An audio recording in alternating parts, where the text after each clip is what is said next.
On Christmas Eve of 1945 in West Virginia, George and Jenny Sodder had been celebrating the Christmas season with 9 of their 10 children. Their son Joe was still away in the Army.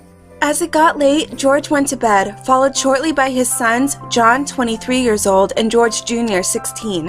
When Jenny decided it was time for the rest of the children to go to sleep, they had pleaded with her to stay up and play with some of their toys their older sister, Marianne, 17, had gotten for them. Jenny agreed and then took her youngest child, Sylvia, 3, to bed with her. A little past midnight, the phone rang. Jenny answered it and a woman asked to speak to someone Jenny didn't know. When Jenny told her she had the wrong number, the woman laughed hysterically and then hung up. Jenny, thinking this was a prank call, hung up too, not thinking much of it. She then noticed that the lights were still on in the house and the doors were unlocked. She found this unusual because her kids were normally very good about attending to these things before bed. She turned off the lights, locked the doors, and went back to sleep. What happened next would become one of the most bizarre, unsolved mysteries in all of West Virginia.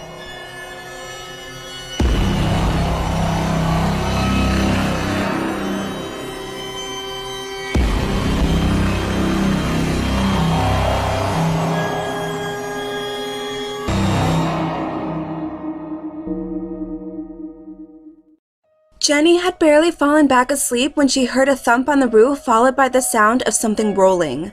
She realized the house was on fire around 1:30 a.m. She screamed for her husband and children to run out of the house. The oldest boys, John and George Jr., made it out of the house as well as the oldest girl, Marianne, who ran out with baby Sylvia. When George was outside and saw that 5 of his children were still inside, he tried everything possible to re-enter the home and save them. He first broke a window and in doing that cut his arm. Through all the smoke, he saw that flames covered the entire first floor.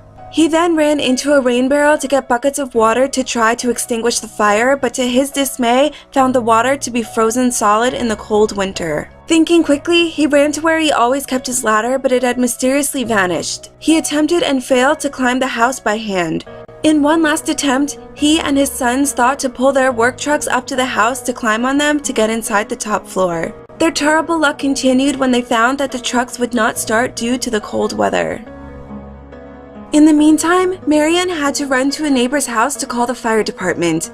At first, the operator could not be reached to place the call, and when finally they did reach the operator, each of the town's firemen had to be called, woken up, and then dispatched to the scene. The fire station was less than 3 miles from the Sodder home, but the firemen didn't get there until 8 a.m. Unfortunately, this was far too late as the house burned to the ground in less than 45 minutes of the fire starting. The police arrived on the scene in the morning and after only a 2-hour investigation concluded that the fire was started by faulty wiring.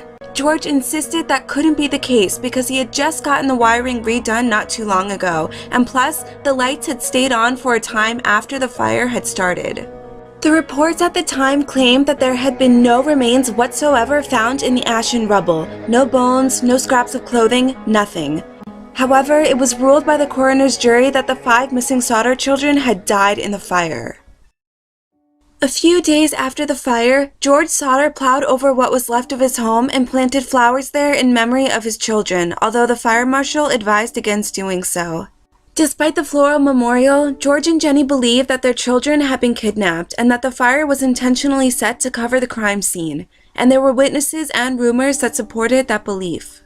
A strange man was witnessed stealing from the Sodder's garage as the fire was burning. He had stolen their ladder and attempted to cut their power line, but instead cut the phone line. The ladder was later found away from the house and down in an embankment. For some reason unknown, this man was never looked closely at as a suspect. He was only ordered to pay fines for stealing. Another witness, a bus driver, noticed a strange man throwing fireballs at the house before the fire started. This claim was further backed up the following spring when little Sylvia found a green shell in the yard. The Sodders showed the object to a friend in the military who believed it to be an explosive device similar to a napalm bomb. There was also a woman who claimed to have seen the children in a passing car when the fire was in progress. A woman at a tourist stop 50 miles west of the Sodder home says she saw the kids the morning after the fire and served them breakfast. They then left in a vehicle with Florida license plates. Yet another woman said she saw 4 of the 5 missing children at her hotel in Charleston, South Carolina. She said that they were with 2 men and 2 women and that she tried to speak to the children, but the adults looked hostile and wouldn't allow it. They then spoke to the kids in Italian. According to her, they checked in near midnight, but the exact date she couldn't remember. They left early the next morning. Most people believe that her story was not reliable enough for further investigation. Meanwhile, Jenny decided to try to do her own research by using chicken bones in the stove, and she could never get them to be completely destroyed by fire.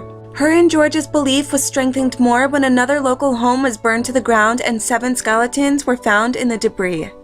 With all of these possible leads, the Sodders went to the authorities to have their case reopened, but the police refused because they believed no crime had taken place. In 1949, George, with the help of others, dug up in the site of his former home looking for any remains that may have been overlooked. Reports claimed that pieces of bone and possible human organs had been found. However, the organ found was tested in a lab and found to be relatively fresh beef liver. Some say that it was planted there in an attempt to cover up shoddy police work. It was also reported that 4 pieces of vertebrae and 2 small bones, possibly belonging to a child's hand, had been found. A medical expert involved in the case stated that it would be very unlikely for all the other remains to be destroyed in such a quick burning fire. This expert believed the remains came from a 14 to 15-year-old child, but George did not believe these bones belonged to his son because of the location they were found. Years later, after more testing on the bones, another expert stated that the remains belonged to a person between 16 to 22 years of age and that the bones showed absolutely no signs of being damaged in a fire. It is thought that the bones were placed there from a nearby graveyard as a cover-up, but there is nothing that supports this theory. 6 years after the tragedy, the Sodders made one last attempt to find new leads on their case. They put a billboard at the site of the fire with the pictures of all 5 of their missing children, along with the story of what happened that night. They even offered a $5,000 reward to anyone who could find their children. Without any luck, they raised the reward to $10,000, but still no one came forward with clues or information. In 1968, a detective wrote an article about the events that took place that Christmas Eve years ago. A few months after the article was published, the Sodders received a photo in the mail that was claiming to be one of their sons, Louis, as an adult. A message on the back of the photograph read, "Louis Sodder, I love brother Frankie, ill boys, A90132. Most people thought this was just a cruel hoax brought on by the article, but the Sodders thought it was a sign their children were still alive. George and Jenny hired a private investigator who left for Kentucky to follow leads on the photo. Shortly after leaving, the private investigator vanished and was never heard from again. The person in the photo is still a mystery, as well as the person who sent the photo. Those who have studied the case point out that George owned a coal trucking business. At the time, this industry was under a lot of pressure from the mafia, so some thought the gang was involved with the disappearance of the children. Furthermore, the number 90132 that was on the back of the photo was, at that time, the postal code for Palermo, Sicily. George Sodder died in 1969 and Jenny in 1989. The majority of people believe that the Sodder children perished in the fire that night, and the Sodders just refused to accept it. There are also those who believe the kids were kidnapped and taken to Italy. The youngest Sodder child, Sylvia, who's only an infant at the time, is still trying to figure out what happened to her siblings that horrible night.